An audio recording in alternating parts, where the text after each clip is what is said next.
Kumusta sa inyong lahat? Ako si Dr. Rowena Bautista at ngayon ay susuriin natin ang paksang ang lihim sa pagbabalik ng lakas at ereksyon ng kalalakihan pagkatapos ang ampulu hindi magnesium.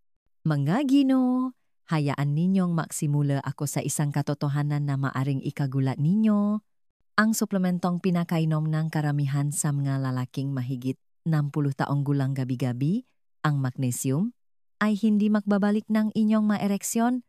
Maari ninyo itong inumin ng 100 gabi ng dire-diretso at gigising pa rin kayo ng mas malambot, mas mahina, at mas bigo kaysa dati. Ang bote sa inyong tabi sa kama ay hindi ang sagot. Ako, si Dr. Rowena Bautista, isang urologist na may mahigit 20 taong karanasan sa pagtulong sa mga lalaki na mabawi ang kanilang sigla, lakas, at ang kanilang pagkalalaki. Maraming pasyente na akong tinulungan sa Pilipinas. Mga lalaking naniwala na ang kanilang pinakamagagandang araw ay matagal nang lumipas, ngunit nakita kong nabuhay silang muli nang sa wakas ay naunawaan nila ang tunay na agham ng pagpapagaling. Narito ang kabalintunaan, ang magnesium, ang mineral mismo na sinabi sa inyo na susuporta sa inyong kalusugan, ay halos walang ginagawa para sa inyong nga ereksyon. Ang ang inyong katawan ay tahimik na naghihintay ngang iba, isang bagay na mas makapangyarihan kaysa sa isang tableta. At hindi ito nakmumula sa isang bote. Nakmumula ito sa dalawang simpleng prutas na matagal nang hindi napapansin. Kapag kinain sa tamang oras, bago matulog, ang makaprutas na ito ay nagbubukas ng natural na sistema ngang pagpapagaling ngang katawan sa gabi, nagpapanumbalik ngang daloy ngang dugo, nagpapalakas ng testosterone, at nagbibigay buhay muli sa inyong ma-ereksyon habang kayo ay natutulog. Isipin na gumising kayo sa edad na 70, 80, o maging 85 na may tigas at kumpiyansa na inakala ninyong nawala na magpakailanman. Manatili kayo sa akin dahil sa mga susunod na minuto. Ipapakita ko kung aling dalawang prutas ang dapat ninyong kainin, paano gamitin ang mga ito, at ang tatlong karaniwang pagkakamali na tahimik na sumasabotahe sa inyong pag-unlad. Ang ibabahagi ko ay maring magpabago sa paraan ng pagtingin ninyo sa bawat gabi sa nalalabi ninyong buhay. Bago tayo magsimula, siguraduhin na kayo ay nakasubscribe at i-on ang notification bell upang hindi ninyo mapalampas ang iba pang aralin sa kalusugan ng kalalakihan na partikular na idinisenyo para sa inyo. At isang pabor lang, kung nais ninyong ibalik ang inyong lakas at ereksyon, ay type ang isa sa mga komento. Kung sa tingin ninyo ay maaari akong magpabuti, ay type ang 0 upang malaman ko kung paano ko kayo mas mapaglilingkuran. Magino. Ngayong alam na ninyo na ang magnesium ay hindi ang sagot, simulan natin ang tunay na pundasyon ng pagpapanumbalik. Ang totu, ang inyong ari, tulad ng bawat kalamnan sa inyong katawan, ay ginagawa ang karamihan sa pagpapagaling nito sa gabi. Ang nakalimutang lihim na itong pagpapagaling sa gabi ay kung saan talaga nagsisimula ang lahat. Isa, ang nakalimutang lihim ng pagpapagaling sa gabi. Mga Ginoo, maaring ikagulat ninyo ito, ngunit ang tunay na pundasyon ng inyong mga ereksyon ay napakaliit na koneksyon sa kung ano ang ginagawa ninyo sa araw. Maaari kayong kumain ng malusok na pagkain, mag-ehersisyo, uminom ng suplemento, at subukan ang bawat gamot sa tindahan. Ngunit kung ang inyong katawan ay hindi napapagaling ng mayos sa gabi, lahat ng pasisikap na iyon ay maiwan pa rin sa inyo na bigo. Ang tunay na lihim ay nasa kung ano ang nangyayari kapag isara ninyo ang inyong mamata at humimbing sa malalim na pagtulog sa pagitan ng alas 11 ng gabi at alas 3 umaga, ang inyong katawan ay pumapasok sa pinakamakapangyarihang yugto ngang pagbawi. Lumalawak ang mga daluyan ng dugo, bumubulusok ang mga hormon, at ang mga tissue ay tahimik na nagtatayo muli pagkatapos ng pagkapagod ng araw. Ito ang oras kung kailan ang inyong pakalalaki ay nilalayong ibalik ang lakas nito. Ang makinis na hiblangang kalamnan sa inyong ari, ang mismong nga istruktura na bumibitak ngang dugo at nagpapanatili sa inyo na matigas, ay idinisenyo upang ayusin at palakasin sa mga mahalagang oras na itong gabi. Maraming lalaki ang humarap sa akin, mukhang nawalan ng pag-asa, na nagsasabing, "Doktora, ginagawa ko ang lahat ng tama? Bakit hindi ito gumagana?" At pagkatapos ngang, ilang simpleng pagsusuri. Naging malinaw ang sagot. Ang kanilang makatawan ay hindi lang nakikinabang sa natural na window ngang pagpapagaling na dala pa rin ng bawat lalaki. Anuman ang edad, naalala ko ang isang Gino sa kanyang huling bahagi na 70s na naniwala na ang kanyang pinakamagagandang taon ay lumipas na magpakailanman. Ngunit nang tumutok kami sa pagbibigay sa kanyang katawan ng tamang suporta sa gabi, sa loob lamang ng ilang linggo, nagsimulang bumalik ang kanyang morning erections. Ang tingin sa kanyang maamata nang sabihin niya sa akin, "Doktora, sa wakas ay nararamdaman ko na ulit ang sarili ko ay nagpapaalala sa akin kung bakit ko pinili ang trabahong ito sa simula pa lang. At ito ang dahilan kung bakit sinasabi ko sa inyo ng may kumpiyansa. Hindi pa huli. Ang inyong katawan ay mayroon pa ring plano para sa pagpapanumbalik. Ngunit dapat ninyong matutunan kung paano ito tamang bigyan ng sustansya bago matulog. Dahil habang ang karamihan sa mga lalaki ay naaksaya ng oras at pera sa magnesium, ang totoo ay kailangan ng isang napakaibang uri ng suporta upang mabuksan ang gabi-gabing pagpapagaling na ito. At iyan ang nadadala sa atin sa nakakagulat na dahilan kung bakit ang magnesium, sa kabila ng lahat ng hype, ay madalas na nabibigo ang mga lalaking tulad ninyo. Dalawa. Bakit nabibigo ang magnesium? Sa loob ng maraming taon, sinabihan ang mga lalaki na ang magnesium, ang magic na sagot sa mas mahusay na kalusugan, mas malakas na kalamnan, at mas malalim na pagtulog. Nakita ko ang nga pasyente na buong pagmamalaki na pumasok sa aking opisina na may hawa na bote ng magnesium, kumbinsido na ibabalik nito ang kanilang nga ereksyon. Tumingin sila sa akin nang may paasa sa kanilang mga mata, at nais kong sabihin sa kanila na totoo ito, ngunit ang katotohanan ay mas hindi nakakatuwa. Ang magnesium ay maaring makatulong sa inyo na makaramdam ng kalmado sa pagtatapos ng araw at maaari nitong i-relax ang inyong makalamnan. Ngunit pagdating sa inyong mga ereksyon, halos wala itong ginagawa. Ang mga ereksyon ay hindi lamang tungkol sa pagpapahinga. Ang nga ito ay tungkol sa malakas na daloy ng dugo, bumubulusok na testosterone, at ang lakas ng makinis na hiblang ng kalamnan na bumibita ng dugo sa loob ng ari. Ang magnesium ay hindi lamang nagpapagana ng testosterone, hindi nito itinatayo muli ang hibla na iyon, at hindi nito sinusuportahan ang pagpapagaling na desperately kailangan ng inyong pagkalalaki sa gabi. Naalala ko ang isang lalaki sa kanyang unang bahagi ng 80s na umiinom ng magnesium gabi-gabi sa loob ng maraming taon. Sinabi niya sa akin, "Doktora, akala ko ay tama ang ginagawa ko. Akala ko ay mapapanatili nito akong malakas. Ngunit, ang kanyang testosterone ay flat. Ang kanyang zinc levels ay halos wala. At ang kanyang vitamin D ay delikadong mababa. Hindi. Nakapagtataka na pakiramdam niya ay mahina at bigo. Nang palitan namin ang magnesium ng tamang sustansya, sa loob ng ilang linggo, nagsimulang tumugon ang kanyang katawan.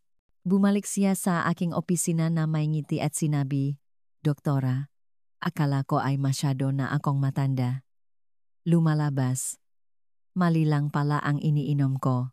Ang sandaling iyon ay nanatili sa akin dahil ipinapakita nito kung gaano kadali nalilin lang ang lalaki nga sikat na uso kung sa totoo lang.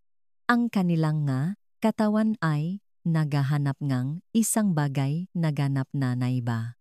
Kaya, hayaan ninyong sabihin ko ito ng malinaw. Ang magnesium ay hindi delikado, ngunit hindi rin ito ang himala na ipinangako sa inyo. Kung seryoso kayo sa pagbabalik ng inyong maereksyon, hindi ninyo maaring aksayahin ang inyong mahalagang window ng pagpapagaling sa gabi sa isang bagay na hindi kailanman magbibigay. Dahil ang tunay na solusyon ay hindi namumula sa isang mineral na napapakalma sa inyo. Namumula ito sa mga pagkain na napapagana at napapalakas ng pinakamalalim na sistema ng pagpapagaling ng inyong katawan. At iyan mismo ang pumapasok sa ating unang prutas, ang Sunshine Activator. 3. Prutas numero 1. Ang Sunshine Activator. Ang unang prutas na nais kong ibahagi sa inyo ay isa na hindi napapansin ang karamihan sa mga lalaki. Kahit na nasa harapan lamang nila, ito ang simpleng orange o anumang citrus na prutas. At habang madalas na inisip nga tao na ito ay walang iba, kundi isang pinagmulan ng bitamina C, ang tunay nitong kapangyarihan ay nasa kung paano nito sinusuportahan ang bitamina D, ang mismong sustansya na inaasahan ng inyong katawan upang i-activate ang sistema ng pagpapagaling nito sa gabi. Kapag humimbing kayo sa malalim na pagtulog, binubuksan ng bitamina D ang mga reseptor sa loob ng inyong penile tissue, halos tulad ng isang susi na umikot sa isang kandado na napapahintulo sa calcium at phosphorus na palakasin ang makinis na hiblangang kalamnan na humahawa ngang dugo sa lugar. Kung wala ang prosesong ito, mabilis na nawawala ang dugo na nagiwan sa inyo na malambot at nawalan ng pag-asa. Ang citrus na prutas sa gabi ay gumagawa ng isang espesyal na bagay. Tinutulungan nito ang inyong katawan na mas mahusay na sumipsip at gumamit ng bitamina D na nagbibigay dito ng gasolina na kailangan upang muling itayo ang inyong pagkalalaki habang natutulog kayo. Naalala ko ang isang Ginoo sa kanyang 70 na dumating sa akin na may kritikal na mababang antas ng bitamina D. Sinabi niya sa akin na matagal na siyang walang malakas na ereksyon. Nagdagdag, kami nga, bitamina D sa gabi na ipinare sa citrus na prutas sa hapunan. At sa loob lamang ng ilang buwan, ipinakita niya nga pagsusuri sa dugo ang mas mataas na testosterone.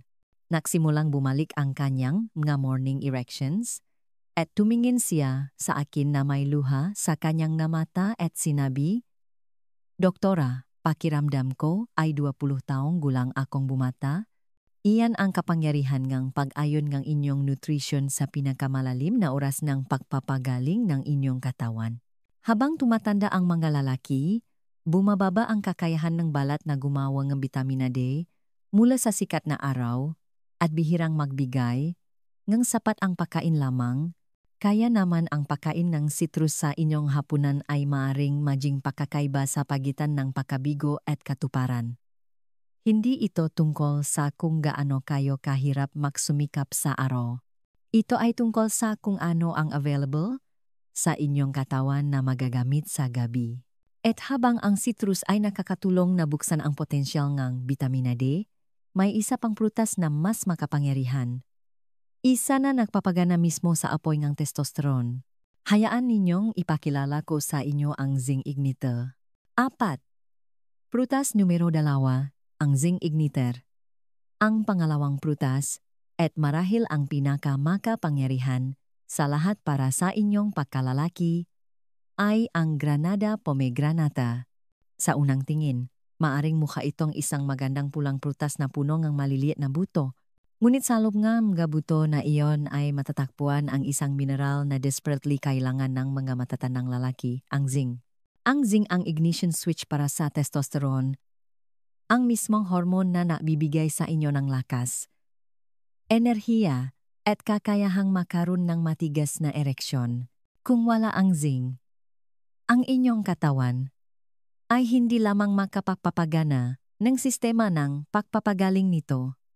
Ito ay tulad ng pagsubo na paandarin, ang isang kotse nang hindi iniikot ang susi. Mari kayong makaroon ng gasolina, mari kayong makaroon ng makina, ngunit walang kakalaw pasulong. Naalala ko ang isang retiradong guro sa Pilipinas sa kanyang huling bahagi nga 60 na lubos na nawalan ng pag-asa. Kumakain siyang malusok, regular na nag-ehersisyo, at sinunod pa nga ang payo ko tungkol sa vitamina D. Ngunit pakiramdam niya ay flat pa rin.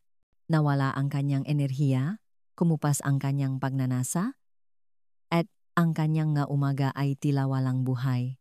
Nang sinuri namin ang kanyang dugo, naging malinaw ang problema. Masyadong mababa ang kanyang zinc levels. Inimbitahan ko siyang magdagdag granada sa kanyang gabi-gabing gawain at sa loop ilang linggo, kapansin-pansin ang pagbabago. Sumigla ang kanyang mata nang sabihin niya sa akin, "Doktora, matagal na akong hindi nakaramdam ganito sa loob ng 20 taon. Ang ganyang uri ng pagbabago ay hindi lang tungkol sa biology. Ito ay tungkol sa dignidad, tungkol sa muling pagbawi ng pakiramdam sa sarili na kinatatakutan ng maraming lalaki na nawala na magpakailanman.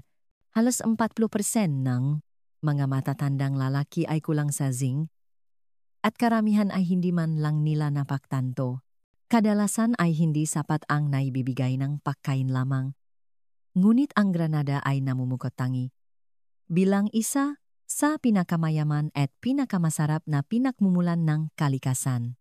Ang pagkain ng isang serving sa gabi ay nagbibigay sa inyong katawan ng kailangan nito, eksakto kung kailan ito pinakahanda na gamitin. Sa panahon ng malalim na pagtulog kapag natural na tumataas ang production ng testosterone. Iyan ang dahilan kung bakit ang granada ay higit pa sa isang prutas. Ito ay isang lifeline para sa pagpapanumbalik ng pagkalalaki. Ngunit kahit na nasa paning ninyo ang vitamina D at zinc, mayroon pa ring mga nakatagong bita sa gabi na maring tahimik na sumira sa inyong pagunlad. At iyan ang dapat nating tuklasin susunod. 5. Ang 3 pagkamali sa gabi. Magagino, kahit na binibigyan ninyo ang inyong katawan ng tamang gasolina gamit ang citrus at granada, mayroon pa ring mga paraan na hindi ninyo alam na sinasabotahe ninyo ang inyong sarili. Nakita ko ito ng paulit-ulit sa mga pasyente na halos lahat ay tama ang ginagawa, ngunit isang simpleng pagkakamali sa gabi ang nagpawalang bisa sa lahat ng kanilang pag-unlad. Ang unang salarin ay ang pamilyang vitamina B complex. Ang mga ito ay kahanga-hanga sa umaga dahil nagbibigay sila sa inyong enerhiya, nagpapatalas ng inyong focus, at sumusuporta sa inyong nervous system. Ngunit kapag iniinom sa gabi, ginagawa nila ang eksaktong kabaliktaran ng kailangan ng inyong katawan. Sa halip na hayaan kayong humimbing sa malalim na yugto ng pagtulog kung saan nagaganap ang pagpapagaling at production ng testosterone, pinapanatili nila ang inyong utak na alerto at ang inyong nervous system na aktibo. Hindi ko malilimutan ang isang lalaki sa kanyang 70s na regular na nag-ehersisyo, kumakain ng maayos, at hindi pa rin maintindihan kung bakit hindi bumabalik ang kanyang ereksyon. Nang tanungin ko siya tungkol sa kanyang mga suplemento, buwang pagmamalaki niyang sinabi sa akin na umiinom siyang kanyang B-complex pagkatapos ng hapunan. Nang lumipat siya sa umaga, lumalim ang kanyang pagtulog at sa wakas ay nagsimulang gumana muli ang kanyang pagpapagaling sa gabi. Ang pangalawang pagkakamali ay ang vitamina C sa maling oras. Ngayon, huwag ninyo akong bigyan ng mali. Ang vitamina C ay isang kamangha-manghang sustansya, ngunit kapag iniinom ninyo ito sa gabi, talagang nakakasagabal ito sa banayad na oxidative stress na kailangan ng inyong katawan upang magbigay ng signal sa pagpapagaling ng tissue. Sinabi sa akin ng isa sa akin nga pasyente na hindi siya makatulog ng mayos pagkatapos ng kanyang gabi-gabing vitamina C at ang kanyang ereksyon ay nanatiling mahina. Nang ilipat niya ang kanyang dosis ng mas maga sa araw, bumuti ang kanyang pahinga at gayon din ang kanyang lakas. Ang pangatlo at marahil ang pinakapinsalang pagkakamali ay ang nakatagong caffeine.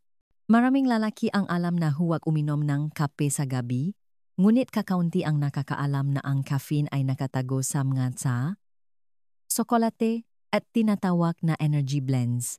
Ang caffeine nagpapataas ng cortisol, ang stress hormone na direktang pumapatay sa production ng testosterone at pinapabilis nito ang mismong malalim na cycle ng pagtulog na inaasahan ng inyong pagkalalaki. Ang pag-iwas sa 3 bitak na ito sa gabi ay kasing halaga ng pagdarakdak ng tamang prutas.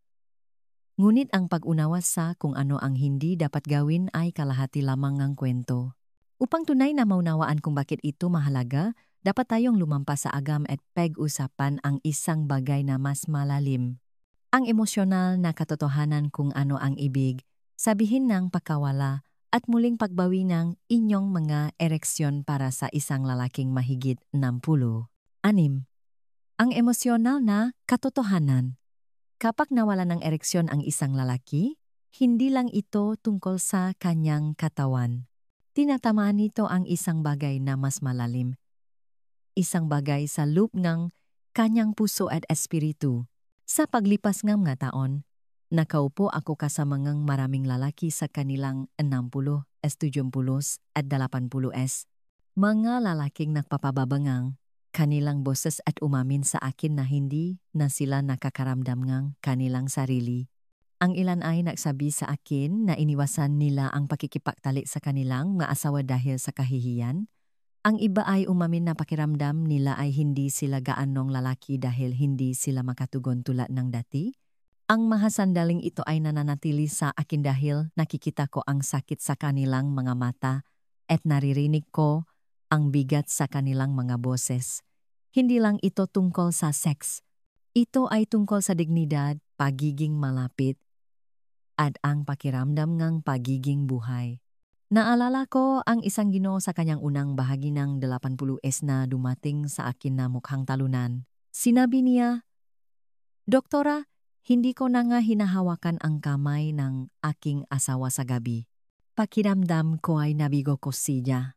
Ang masalitang iyon ay lubos na tumagos dahil ipinapakita nito kung paano ang pagkawala ng function ay maaring maging pagkawala ng koneksyon. Ngunit ang sumunod na nangyari ay kapansin-pansin. Tumutok kami sa pagpapagaling ng kanyang katawan sa gabi, binigyan siya ng tamang sustansya, at ginabayan siya upang maiwasan ang mga pagkakamali na humahadlang sa kanya. Ilang buwan pagkatapos, bumalik siya sa aking opisina na may ngiti na abot tenga. Sinabi niya sa akin, "Doktora, kagabi, muli kaming nahawakan at sa unang pagkakataon sa loob ng maraming taon, naramdaman ko ulit na ako ang kanyang asawa. Hindi lang iyon isang medikal na tagumpay. Ito ay isang tagumpayng tao. Mga Ginoo, ang inyong mga ereksyon ay higit pa sa isang pisikal na gawain. Ang mga ito ay nakatali sa inyong kumpiyansa, inyong kalayaan, ang inyong pagkakakilanlan bilang isang lalaki. At ang magandang balita ay hindi pa huli ang lahat upang mabawi ang mga ito. Naalala pa rin ng inyong katawan kung paano ayusin at ibalik ang sarili anuman ang inyong edad kung bibigyan lamang ninyo ito kang tamang kondisyon. Ngunit ang pag-alam sa katotohanan ay kalahati lamang ng paglalakbay. Ang tanong na nananatili ay kung ano ang maaari ninyong gawin ngayong gabi nang sunod-sunod upang ilagay ang kaalaman na ito sa aksyon. Iyan mismo ang ibabahagi ko sa inyo susunod. 7. Planong aksyon para ngayong gabi. Mga Ginoo, hayaan ninyong ilatag ko ang isang simpleng plano na maaari ninyong simulan ngayong gabi. Isa na nakita kong nakpabago sa buhay nga mga lalaki sa kanilang 60, 70 at maging sa kanilang 80. Ang unang hakbang ay itago ang boteng magnesium na iyon. Maari nitong pakalmahin ang inyong magakalamnan, ngunit hindi nito ibabalik ang inyong mga-ereksyon. Sa halip, sa inyong hapunan, isama ang isang serving ng citrus, isang orange, isang grapefruit o maging ilang hiwangang lemon, at ay pares ito sa 2,000 hanggang 4,000 international units ng vitamina D3. Ang malusog na taba sa inyong hapunan mula sa mga pagkain tulad ng salmon, olive oil, o avocado ay makakatulong sa inyong katawan na sumipsip at gumamit ng vitamina D na nagpapahintulot dito na gumana habang natutulog kayo. 2 oras bago matulog, inirekomenda ko na magdagdag kayo ng isang surfing ng granada. Maari itong mabuto, isang maliit na basong ng purong katas o ang prutas mismo. Nabibigay ang granadang zinc sa natural at bioavailable na anyo, na nabibigay sa inyong katawan ng mismong spark na kailangan nito upang makagawa ng testosterone sa panahon ng malalim na pagtulog. Inumin ito na may isang buong baso ng tubig at hayaan itong maging bahagi ng inyong gabi-gabing ritual. Nakita ko ang mga lalaki na inakala na masyado na silang matanda para mabago na gumising sa loob ng ilang linggo na may mas malakas na morning erections, mas maraming enerhiya, at isang panibagong pakiramdam ng kumpiyansa. Kasabay nito, iwasan ang mabitak na naknanakaw ng inyong pag-unlat. Walang B-complex na bitamina pagkatapos na hapunan. Walang late night na bitamina C. At tiyak na walang nakatagong caffeine sa mga tao suplemento. Ang maliliit na pagkakamaling ito ay maaring magpawalang bisa sa gawain na sinusubukan ng inyong katawan na isakatuparan habang kayo ay nagpapahinga. Sa halip, gawing sagrado ang inyong gabi. Maglaan ng 7 hanggang 8 oras para sa walang pati na pagtulog. Hayaan ang inyong katawan na gumaling at magtiwala sa proseso kang pagpapagaling na isinulat ng kalikasan sa inyong DNA. Ang planong ito ay hindi komplikado at hindi nangangailangan ng mamahaling gamot o mapanganib na pamamaraan. Ito ay tungkol sa pagbibigay sa inyong katawan ng tamang gasolina sa tamang oras. Simulan ngayong gabi, at ang bawat gabi ay nagiging isa pang pagkakataon upang muling itayo ang inyong lakas. Ngunit gaano man kalakas ang planong ito, may isang huling katotohanan na kailangan ninyong marinig. Isang katotohanan na higit pa sa agam at nagsasalita sa kung bakit ang pagbawi ng inyong nga ereksyon ay maaring magpabago hindi lamang sa inyong katawan kundi sa inyong buong buhay. Konklusyon, malakas na pagtatapos. Magagino, makasama nating tinahak ang paglalakbay na ito at ngayon ay malinaw na ninyong nakikita ang katotohanan. Ang magnesium, bagaman popular, ay hindi kailanman magpapanumbalik ng inyong pagkalalaki. Ang tunay na kapangyarihan ay nasa natural na sistemang pagpapagaling ng inyong katawan sa gabi na sinusuportahan ng tamang tulong. Natutunan ninyo kung paano ang vitamina D na ipinares sa citrus na prutas ay nagpapagana ng malalim na pagpapagaling ng makinis na hibla ng kalamnan na nagpapanatili sa inyong mga ereksyon na matigas. Nakita ninyo kung paano ang granada na mayaman sa zinc ay nagpapagana ng apoy ng testosterone at muling itinatayo ang inyong lakas habang natutulog kayo. Alam na ninyo ngayon ang 3 karaniwang pagkakamali sa gabi: B-complex, vitamina C, at nakatagong caffeine na tahimik na maaring magnakaw ng inyong paunlad, at narinig na ninyo ang emosyonal na katotohanan kung ano ang ibig sabihin para sa isang lalaki na mawala at pagkatapos ay mabawi ang kanyang mga ereksyon. Nakita ko ang lalaki sa kanilang 70 at 80 na inakala na ang kanilang pinakamagagandang taon ay lumipas na, ngunit natuklasan na ang kanilang nga katawan ay nagtataglay pa rin ng blueprint para sa pagpapanumbalik. Sa ilang simpleng hakbang, hindi lamang nila nabawi ang kanilang mga ereksyon, kundi pati na rin ang kanilang kumpiyansa, ang kanilang dignidad, at ang intimacy na kinatatakutan nilang nawala na magpakailanman. At ngayon ay turn ninyo na. Ngayong gabi, mayroon kayong pagkakataon na magsimulang muli.